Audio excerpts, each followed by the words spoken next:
Vous connaissez peut-être les croquettes sans céréales, la nourriture pour animaux sans gluten, mais est-ce que vous connaissez le barf ? Le fait de donner de la viande et des abats crus à son chien ou à son chat, un régime alimentaire de plus en plus populaire en France, mais est-ce dangereux pour nos animaux et pour nous ? On va essayer de répondre à cette question en vous présentant les arguments pour et les arguments contre. Et on commence avec Mathieu Austry.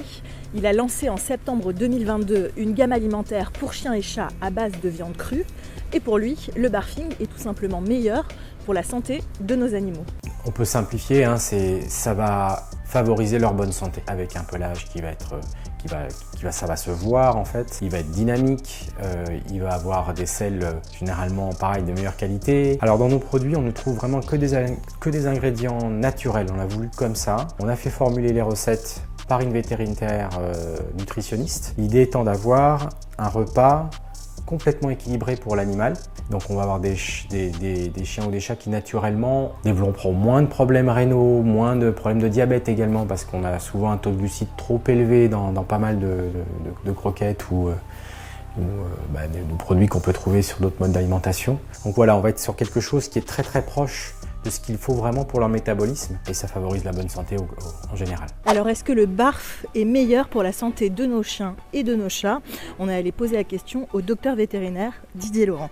Eh bien, pas forcément. Il y a des études qui ont démontré que la cuisson à la vapeur, notamment, permettait de mieux digérer les protéines plutôt que d'avoir une viande crue. Alors, il y a eu des études qui ont été faites pour comparer notamment le pelage des animaux, s'il était plus soyeux ou s'il y avait moins de troubles digestifs sur un animal qui était nourri soit avec une alimentation industrielle à base de croquettes et une alimentation de type barfing. Et il y a eu une amélioration significative, en tout cas avec l'alimentation industrielle croquette. Au niveau du système digestif, mais au niveau du pelage, ça n'avait pas été significatif. Le régime BARF a été inventé dans les années 90 par un vétérinaire australien. La traduction du mot veut dire nourriture crue, biologiquement appropriée. Il y a plusieurs façons de pratiquer le BARF. Certains le préparent eux-mêmes à la maison, d'autres achètent des produits industriels ou se dirigent vers des petites entreprises. Mais lorsqu'on manipule de la viande crue, il y a toujours la problématique des bactéries, mais aussi de la chaîne du froid. En mangeant de la viande crue, ils peuvent avoir plusieurs pathologies, notamment des bactéries multirésistantes qui peuvent se transmettre à l'homme, ou encore des parasites. La salmonellose, les campylobactères, on va avoir les clostridium qui eux aussi peuvent se transmettre à l'homme, et notamment sur des personnes qui vont être dites fragiles. On rappelle les personnes enceintes, les personnes immunodéprimées, les enfants de moins de 3 ans et les personnes de plus de 65 ans. Donc on va tester chaque lot de production.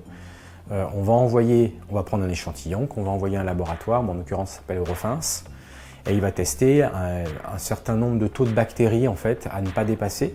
Qu'il y ait des bactéries sur un produit cru, c'est tout à fait normal, mais voilà, il y a des seuils à ne pas dépasser. En gros, on est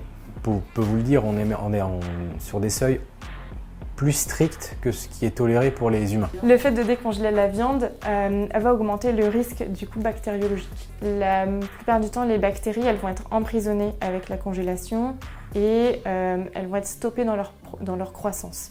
Quand on va les faire décongeler, la température va augmenter et donc va favoriser du coup la croissance des bactéries. Il y a quelques petites choses à respecter dans la mesure du possible, donc de faire décongeler au réfrigérateur. Donc on sort les boulettes la veille, on les laisse au réfrigérateur. Tant que la température ne dépasse pas les 2-3 degrés, donc les températures du congélateur, il n'y a pas de problème de prolifération. Le risque en fait, c'est si je prends les boulettes et que je les laisse décongeler à température ambiante. Les adeptes de la viande crue considèrent ce régime comme un retour à la nature. Certains évoquent même le loup comme ancêtre du chien, mais c'est historiquement faux. En fait, pendant des siècles, on a nourri les chats, les chiens avec ce qu'on appelait la ration ménagère ou des produits crus. En gros, on donnait aux chiens et aux chats des morceaux, des ingrédients qu'on utilisait nous-mêmes et les animaux se nourrissaient comme ça. Les croquettes, elles sont apparues assez récemment finalement, ça a 40, 50 ans, quarantaine d'années, on va dire fin des années 70, début des années 80. Le chien en fait est un animal qui va être domestiqué par l'homme il y a 15 000 ans au moment de l'agriculture. Donc c'est un chien qui ne descend pas du loup, le chien n'est pas un loup. Actuellement, le retour à la nature c'est joli, c'est chouette, mais nous on n'a pas le même objectif que la nature. La nature, elle va juste faire en sorte que l'animal soit sain jusqu'à se reproduire. L'objectif de la nature, c'est de perpétuer l'espèce. donc du coup qu'un animal puisse se reproduire. Nous, notre objectif, c'est d'avoir un animal avec bonne santé, qui vive longtemps avec nous et surtout qui sente bon, qu'il a un beau poil, qu'il n'y ait pas de troubles digestifs, qu'il ne tombe pas malade.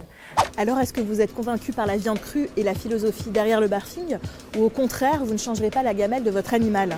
Donnez-nous votre avis dans les commentaires, et si vous avez d'autres questions sur des sujets de société concernant les animaux, n'hésitez pas à m'envoyer un message.